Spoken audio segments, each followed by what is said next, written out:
This is Street Knowledge with Chris Graham. Welcome to the podcast. I'm Chris Graham, going solo today, talking UVA sports. We didn't do a UVA sports podcast last week with the football bye week, but we'll get back on track this week. I was going to have Scott German join me today. Had him all booked and not able to connect today, so we're going to have Scott later on in the week coming up talking about the football game, get his thoughts on football and such. But I've got thoughts. I'll share mine. And other news as well. Just to get into it just a little bit, we'll start actually, we'll talk football a little later. We'll talk some basketball here first. And the basketball news is there's really no news, unfortunately, regarding the big news that we're all awaiting, the news about Braxton Key, the Alabama transfer, whether or not he'll be eligible. No news. I'm scanning the net every time I do a podcast, several times a day, way too much, honestly, just to see what might be the case as far as Key goes. No word, and so that holds a lot of things up. It holds up, well, for me, for example, I'm trying to put together about a 9,000-word season preview for the basketball team that I'm ready to click the button on and ready to have it go. But it all hinges on whether or not he's eligible. It's not like the whole season hinges on that. I don't want to say that. I've said this before.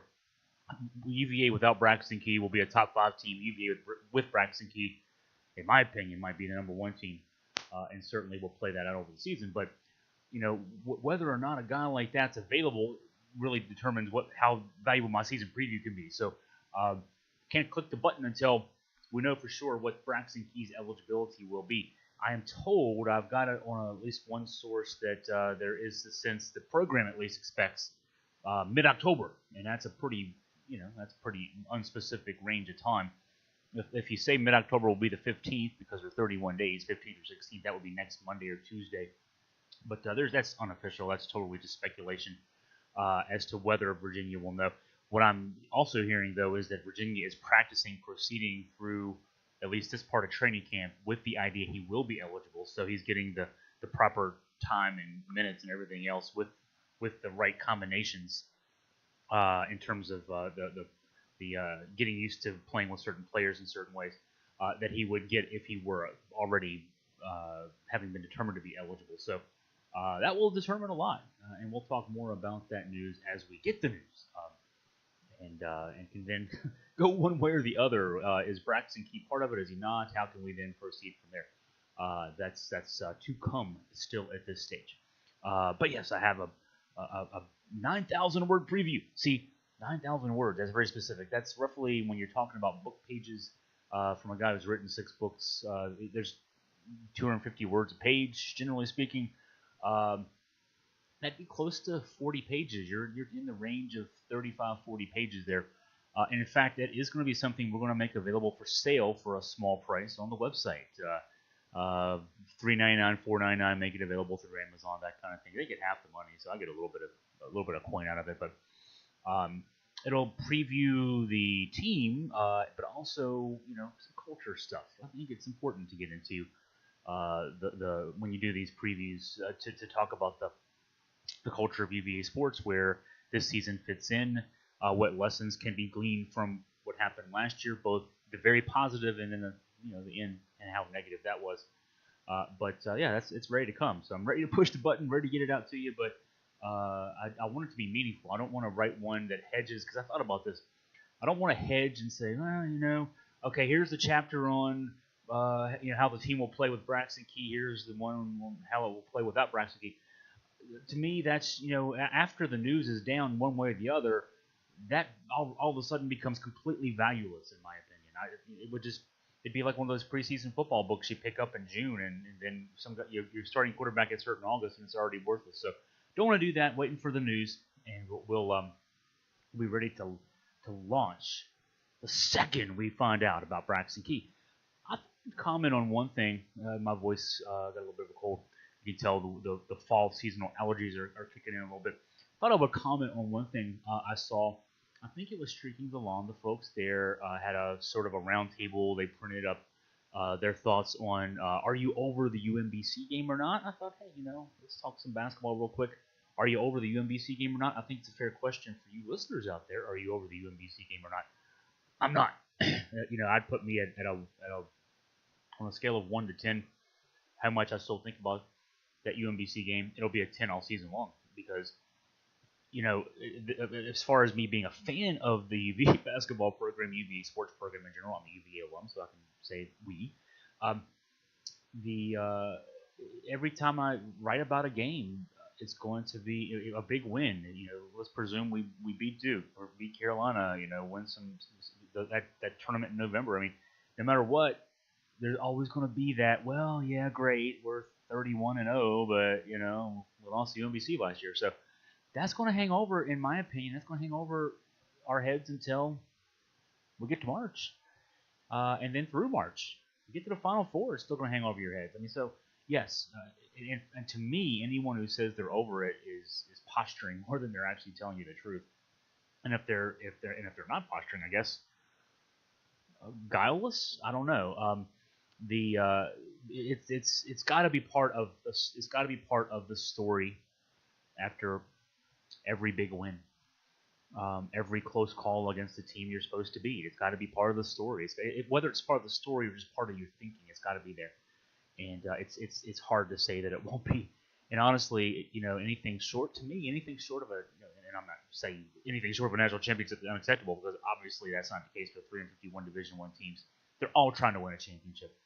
But anything short of that from this story will probably cloud over into the future from this season on.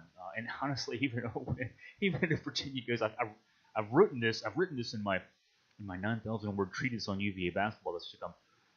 Even if Virginia goes 39-0, which would presume obviously winning all the regular season games, winning all the ACC tournament games, winning all the NCAA tournament games, even if Virginia goes 39-0, the first question at the press conference on Monday night in April will be, so coach, put this win in the context to where you were last March when your team lost to UMBC. That will be the first question at the press conference. That is the truth. If that's the case, how can you say that you're over the UMBC game? Nobody's going to be over the UMBC game. Players certainly aren't. And that's a good thing. That's a good thing. 350 teams out of the 351 lose their last game. So they all have a motivation going into the next season to work harder, play better, etc. Virginia's got the supreme motivation of anyone from last year. So, I don't want them to be over it. I'm not over it. And I don't think I should be. I don't think I should be. I don't think you should be. Don't feel bad if you're not over it. That's the message there. That's it. Talk some quick UVA baseball news. The schedule released for 2019, and I like what I see in this context. The season opening weekend. Virginia always opens on the road because this college baseball starts in February, which is just ridiculous, but it is what it is. And always start on the road. It's south, somewhere warm. This time it's somewhere in South Carolina, Georgia, Florida. This year it's all the way over on the other side, over in Arizona, I believe it is. I'll look this up real quick because I remember the teams that the Cavs, Who's, I should say, because I'll get an email about that if I don't correct to Who's. But who we play. I remember who we play. Let's see, real quick on the where. We open because we open with Vanderbilt, and then in a round robin. Because it's not, you can't call it a tournament, but a round robin. The weekend includes Vandy, TCU, and Cal State Fullerton. This is like, I think we should get on a plane, or whatever we can do, and get out there February 15th to 17th. Scottsdale, Arizona, is the site. The games we played at Salt River Fields, at Talking Slick, spring training home, the Arizona Diamondbacks and Colorado Rockies. Let me just say this again. This is a 4-team grouping that includes Cal State Fullerton, TCU, and Vanderbilt, and Virginia. You're talking about some heavyweights, to say the least. Normally Virginia plays one of these weekend, goes on one of these trips, plays weekends, and there will be a team or two that, of the 3 games you play, that'll, be a tough test, the kind of thing you circle on the calendar and say, I wonder where Virginia is in February. This game will be the test. But then there's always a game or two as well where, okay, that's the win, that's the scheduled win they have there. They don't want to come home 0-3, so they're going to schedule a 2-1 start, maybe a 3-0 start if they beat that one team. This is a series. This is a weekend where Virginia played good baseball and go 0-3 to start the season. So for a program coming off its first non-postseason in how many ever years, 15 years I think it was, under Brian O'Connor, this is a challenging way to start 2019. And so this will be a great test for Virginia baseball coming off that disappointing finish in 2018. But all the injuries, everything else, you hate to make excuses, but the pitching was decimated. The lineup was a tatters as the season went on. Things happen that way sometimes, and it all happened in one season. Maybe we got out of our system, it's gone, and we can play some baseball in 2019. That'll be fun. I'd love to be part of the broadcasting of those games. I was rudely told that was not going to ever be the case, which is fine.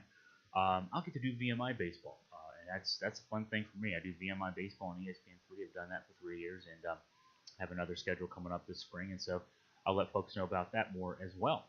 I'm welcome there. I'm not necessarily welcome on the at the old alma mater, but that's what it is. That is what it is. So now let's turn our attention to football and this weekend's matchup for Virginia with Miami. This is a fun one. It's fun in a lot of ways. I mean, obviously it's fun because you got a top 15 team coming to town. Miami. I'll say this. I'll admit this.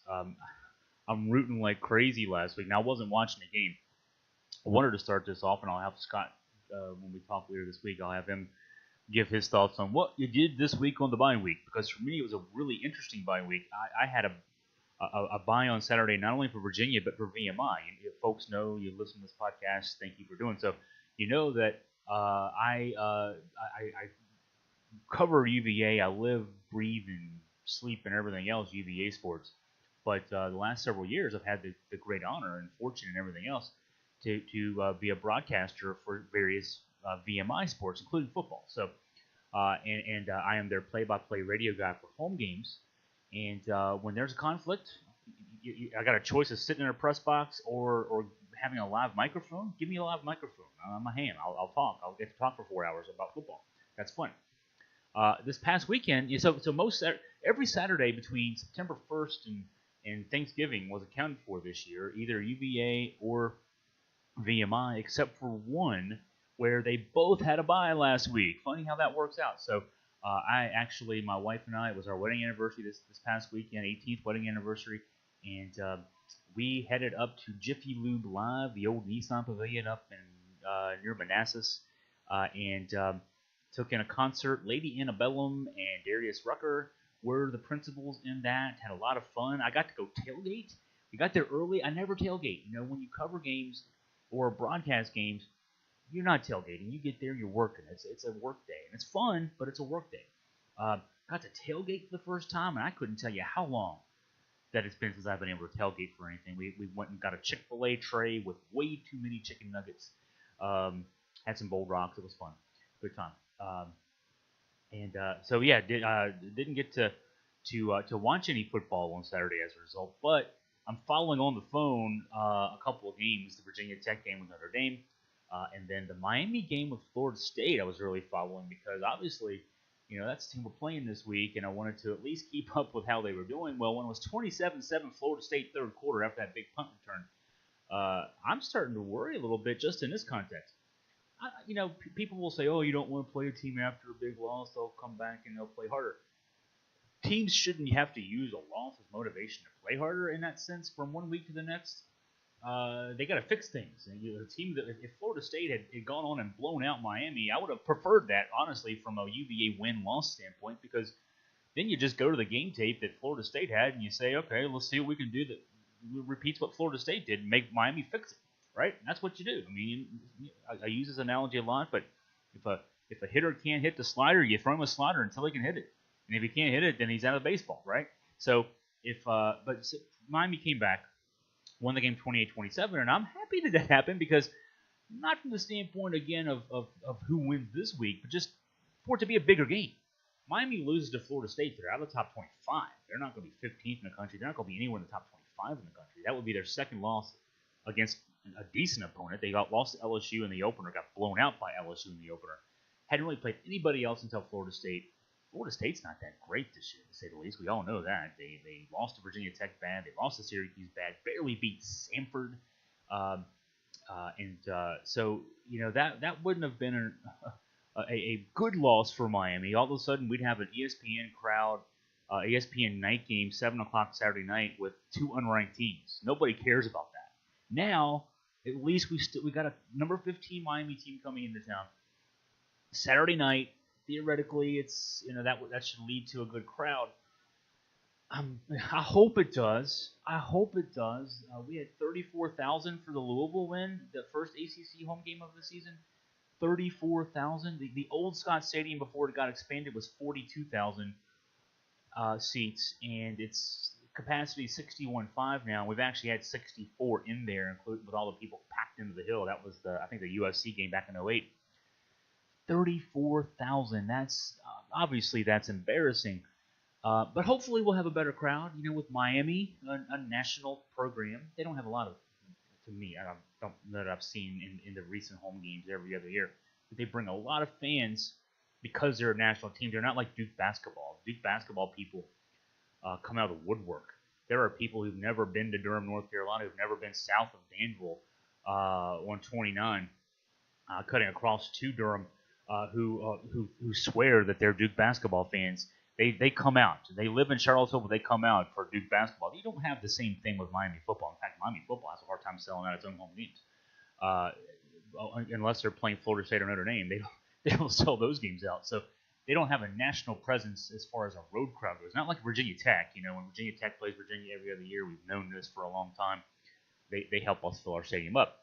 So from that standpoint, no, it's not going to be a big Miami crowd. I don't imagine, but again, I would hope it would be a nice crowd for the UVA fans. Here's a chance. We lost against NC State 2 weeks ago, and a win there would have made it even more valuable of a ticket, perhaps, heading into Saturday night. But we lost. You can't change that history. And so that loss being what it is, it's a Virginia team that's still 3-2. I think a solid team, a fun team to watch. Bryce Perkins and Jordan Ellis and Alameda Zacchaeus. The defense has to make up for the loss of Jordan Mack, but it's on paper it should be a good game. It's 7 o'clock Saturday night, should be a good crowd. I was trying to think back, what was the last time we played a meaningful night game? I couch it that way, not a season opener against a William & Mary or a Richmond. Not a non-conference school that you're supposed to beat 51-0. I'm talking about a meaningful game against a good opponent at night. It's probably the Virginia Tech game in 2011 when both those teams, Virginia Tech, Mike London's second year, I think it was, he was the ACC Coach of the Year that year. Virginia entered that game 8-3. Tech was probably 8-3 or 9-2 or something like that. But the winner of the game was going to represent the Coastal Division in the ACC Championship game. Virginia lost 38-0. Folks who have memories like mine and can't forget little things will remember that Tech was up, I think, 7-0 early. Virginia had a 4th and 3 inside the 10. Mike London swore afterwards he thought it was 4th and 1. It was not 4th and 1. It wasn't 4th and 2. It was 4th and 3. Decides to go for it. Runs the ball. Doesn't get the first down. And instead of getting points on the board, Virginia goes on to lose 38-0.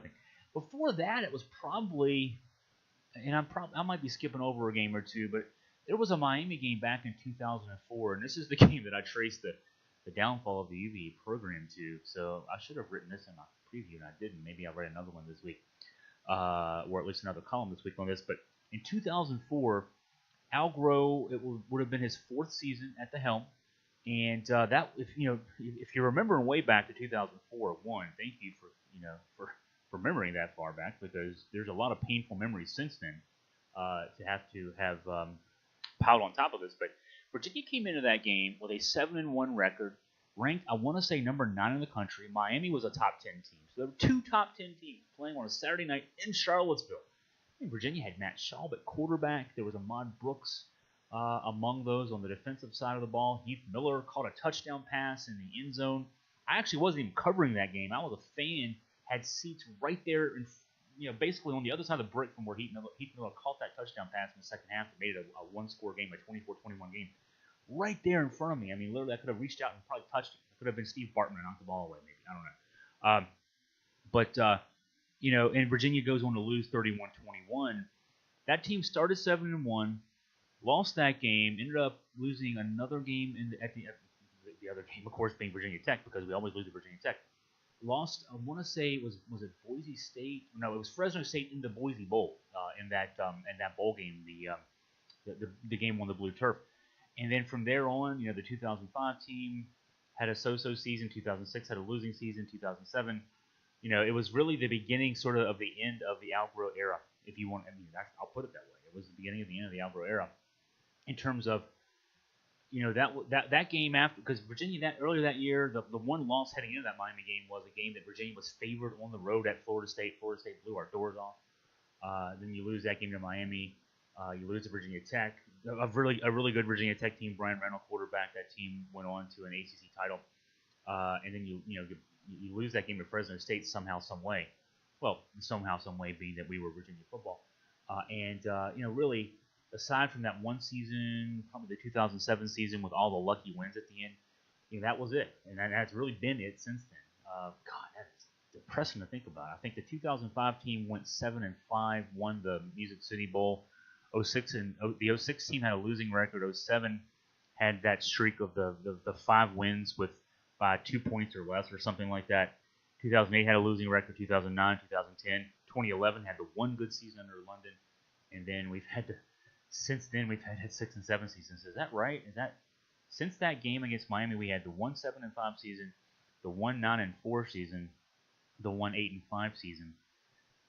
Yeah, we've had 3 winning seasons since that game against Miami in 2004. So, oh wow, now that we can all be depressed about that, let's get back to this one now.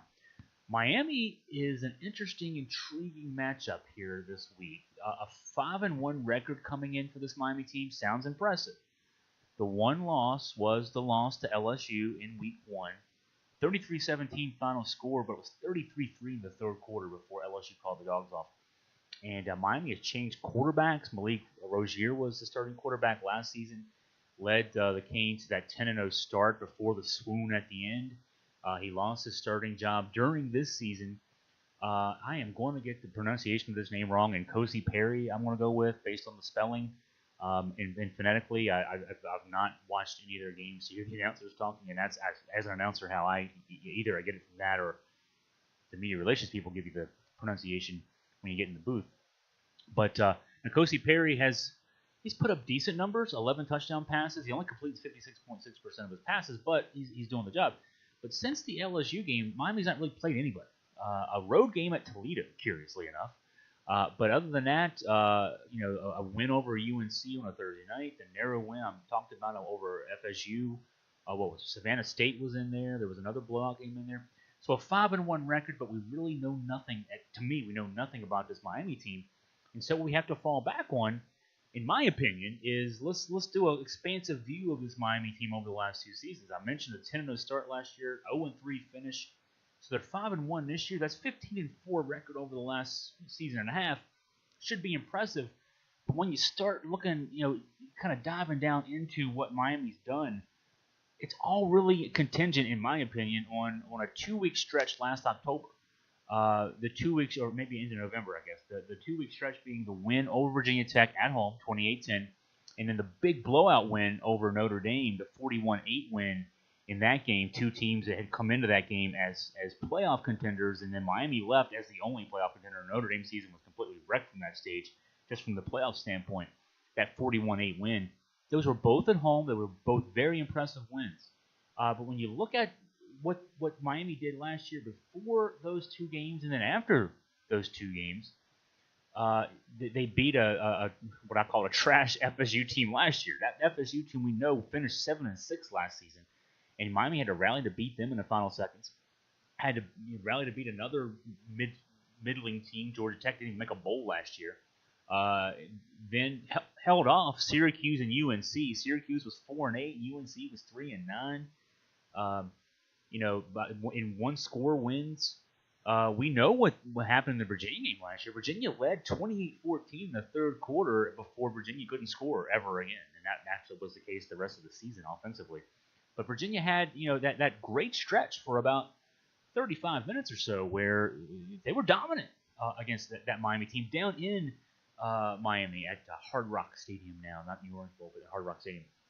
But from that stage on, those 2 teams went in interesting directions. For the 28-14 lead that Virginia had, Miami would score 30 straight to finish that one out.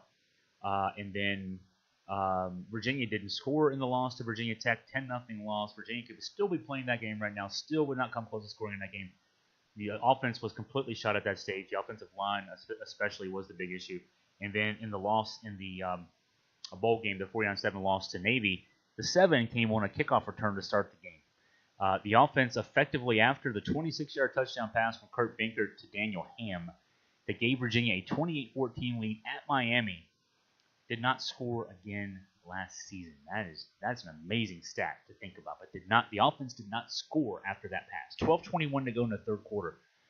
So the last 27-21, and then 60, and then 60. So 147 minutes of football. The offense did not score the rest of the season. That is amazing. So, but for Miami, after the 30-point rally, if you want to call it that, the 30-0 run. We don't talk about runs in football, but the 30-0 run that closed out that win over UVA. Miami went and laid a huge egg at Pittsburgh. The 34-24 loss that knocked them out of the playoff picture. Then they got blown out by Clemson 38-3 in the ACC championship game. Very disappointing performance for Miami there, to say the least. And then another 10-point loss to Wisconsin in the bowl game, in the Orange Bowl. So, and then the first game of 2018 was that blowout loss to LSU. So, 4 straight losses by double digits, 2 of them blowouts. That's where that's what we know about Miami. In my opinion, that's what we know about Miami. We still don't know that. To me, coming back to beat an awful FSU team, by 1 point is at home is nothing to go running around about. So we'll have to see now. Breaking down the tape, and of course Virginia's coming off. On the other side, Virginia is a different team. This Miami team is a very similar team. We'll talk about that in a second. They're still based on their defense. They've got a different quarterback, but still underperforming according to how Mark Richt would love to see that offense perform. It's a team that's built on its defense, the ability to create turnovers, and how its offense doesn't largely turn the ball over. Just 9 turnovers through 6 games for that Miami offense. This Virginia team is also very different. Kurt Binkert is no longer quarterback. He's in the NFL holding a clipboard on the practice squad. Bryce Perkins is taking it over. It's a very different offense as far as that goes. If you watched the Monday night game last night, Taysom Hill was the talk of that game. At least, obviously, Drew Brees was the talk of the game with all the records he set. But a lot of discussion about Taysom Hill and what he adds to that offense. You saw him taking snaps, read options, and wildcat plays, and then lining up at tight end, lining up at receiver, lining up at running back. He was Bronco Mendenhall and Robert Anae's last quarterback really at BYU before they came east, and he's the prototype of how those guys want to play offensive football. And Bryce Perkins is maybe even a better athlete than Hill, and Hill's a damn good athlete, as you saw last night. So Virginia's a different team. That's changed Jordan Ellis's situation. He's averaging over 100 yards a game. You've got Alameda Zacchaeus has more openings on the perimeter because the run game is there. It's made the offensive line look better because they have a quarterback who can get out of trouble sometimes when trouble's there. So it's a different team for both sides. Even though there's a lot of similarities in results, certainly on both sides. Looking at these matchups. When you look at Miami's numbers, you kind of have to break it down into 2 ways. Miami's 3rd in the ACC in scoring, 41.5 points a game. 9th in total offense, averaging 409 yards a game. But the numbers a little deceiving, as I mentioned. They've only played 2 decent opponents, and really just I won't just say LSU, but I'm giving them FSU. And in those 2 games, their averages go from 41 points down to 22.5 points, and from 409 offense to 324 offense. Nkosi Perry has thrown for 11 TDs, as I mentioned. He's completed just 56.6% of his passes. Now, the one area of concern for Virginia will be what Miami is able to do on the ground. They've gained 194.8 yards a game. That's 7th best in the ACC, just ahead of Virginia, averaging 4.6 yards an attempt. Virginia's pass defense is solid. It's one of the best pass defenses in the ACC and in America, really. But it's been susceptible to the run at least 1 week of that, and that 1 week trend, unfortunately, at least from a personnel standpoint, likely to continue. Jordan Mack, inside linebacker, lost to injury.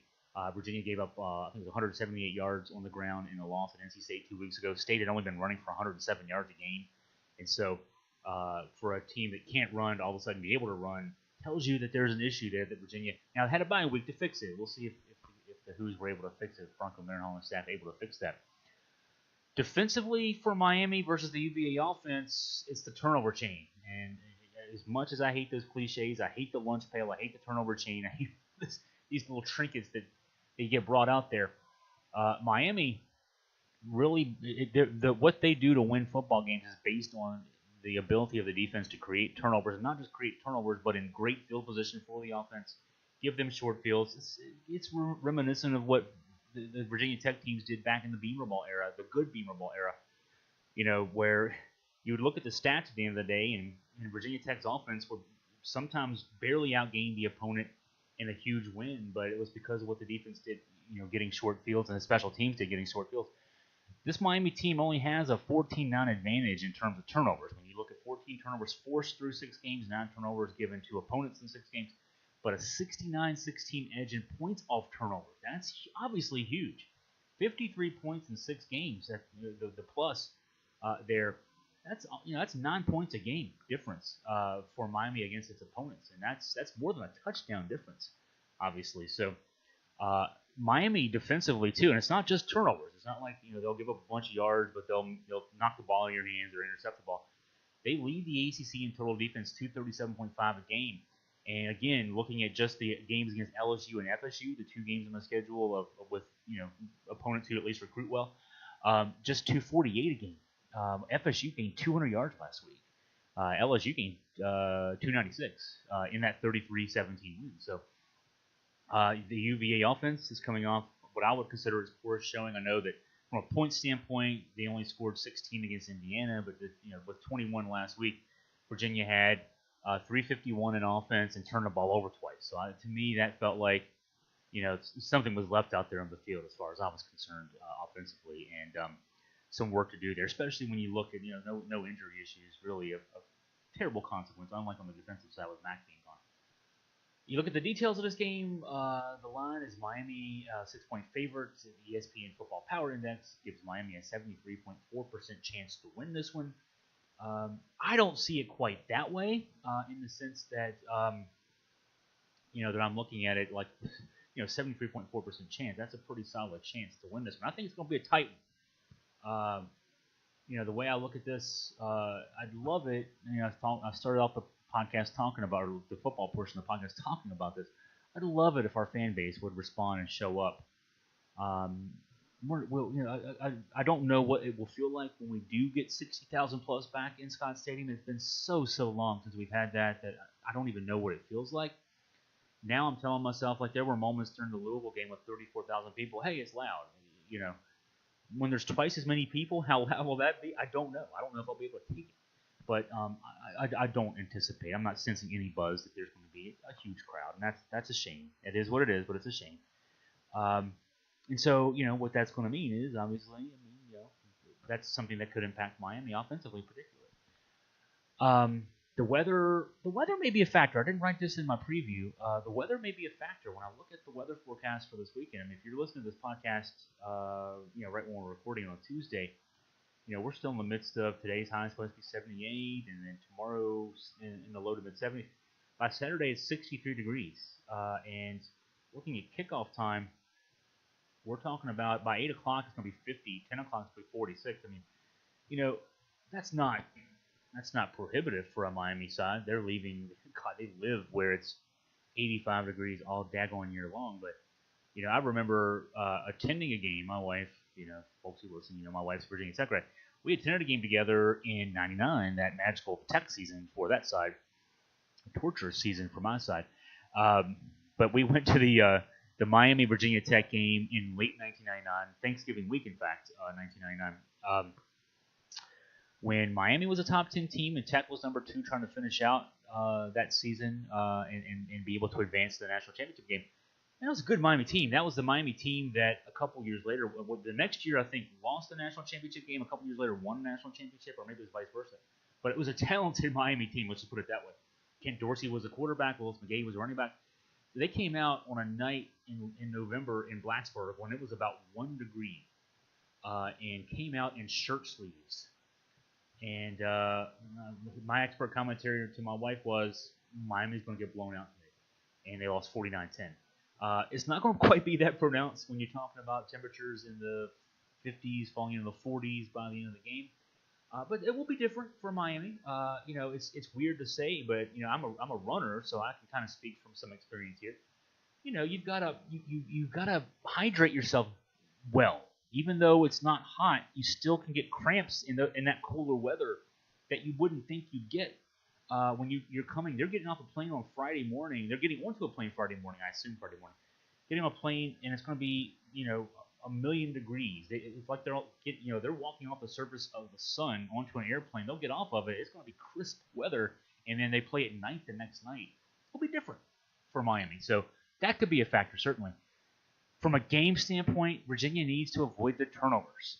Yeah, and that's Captain Obvious telling you. Avoid the turnovers against a team that has a turnover chain and wins because it makes teams turn the ball over. But it's obvious, but it's important. I mean, Virginia turned the ball over twice against NC State, and that was a key factor in that loss. Miami is an average team, and I might be generous when I say average team offensively this year. They're very average. It's not like the decision between Malik Rozier and N'Kosi Perry was what Nick Saban's got down in Alabama in terms of quarterback situations or anything like that. You're not going from a guy who led you to a couple national championship games to a guy who's prohibitive favorite to be the Heisman Trophy with the other guy being your backup. Talking about a couple of guys who are very the best thing they can do is not screw things up for you. It'll be on Virginia to shake things up. And I would love to have seen this team play Miami when Jordan Mack was part of the mix, and unfortunately we won't be able to see that. So, but Virginia's going to have to do some things. Maybe that extra week with the bye week gives them a chance to game plan a little differently, put some wrinkles in, that kind of thing. And I know that's in the works. That's been in the works game week the last couple of weeks, going from some different looks, 2 down linemen in some situations. The 3-3-5 that Bronco Mendenhall brought with him from BYU. Got to keep Miami from running the ball as effectively as they've been doing really all season long. That's going to be really important here as far as that goes. I think this game comes down to the hands and feet, the arm and feet of Bryce Perkins. He's going to be the best player on the field for either team, in terms of the ability to create good things or bad things. And is he up to the challenge? That's the question, and to me, that's the only question in this game. I guess when I wrote my game preview, I predicted Miami to win 20-14. So, I'm trying to be honest there. I don't want to be the guy that he's homer. He always picks UVA, and I'm not picking Virginia in this one because I'm trying to change that up. I guess I'm looking at this and just saying Miami has been effective in creating turnovers this season. Virginia is coming off of a game where the Butterfingers were an issue, the 2 interceptions thrown by Perkins were an issue, and I've laid out the game plan for what Virginia needs to do: stop the run, avoid the turnovers, put the game on Perkins' arm and feet. I'm not convinced that it's going to be done, but I know if Virginia follows that formula, they'll have a chance to win this game. This game's going to be a game in the fourth quarter. And hopefully there will be a lot of people there to enjoy that on a Saturday night in Charlottesville, on a cool night, dress warm. Get your tickets, go tailgate. It's a 7 o'clock start. You can tailgate all day long. You can tailgate, hook your TV up to your phone or whatever. Watch Tech. I think Tech plays at 7 o'clock as well, so we won't be able to watch them during the day. But watch some other football. Get your wings, get your brews, get your whatever. Have fun. Go out there, make some noise on Saturday night, and let's root Bryce Perkins on and the group on to victory, and maybe that can be the case. So, rest of this week in terms of podcast, tomorrow I've got a good friend of mine, Jerry Carter. Jerry's covered a couple ACC tournaments with me. He's actually in town. He lives in Washington State, but he's in town this week. We're going to start doing a regular podcast with Jerry, and it's not going to be about anything specific. It's just going to be talking about sports. It may have to do with current events. It may have to do with something that happened 50 years ago, but it's going to be important stuff. It'll be fun stuff. Good to listen. Try to get Scott on later this week. I'm still trying to track down Rod Mullins, do our NASCAR podcast, Seth Megginson, will join us hopefully this week to talk some more college football, pro football. So some fun stuff coming up this week, and hopefully you can join us for those pods. For the meantime, I will sign off. I'm Chris Graham, and wishing you a great day, and wahoo wah.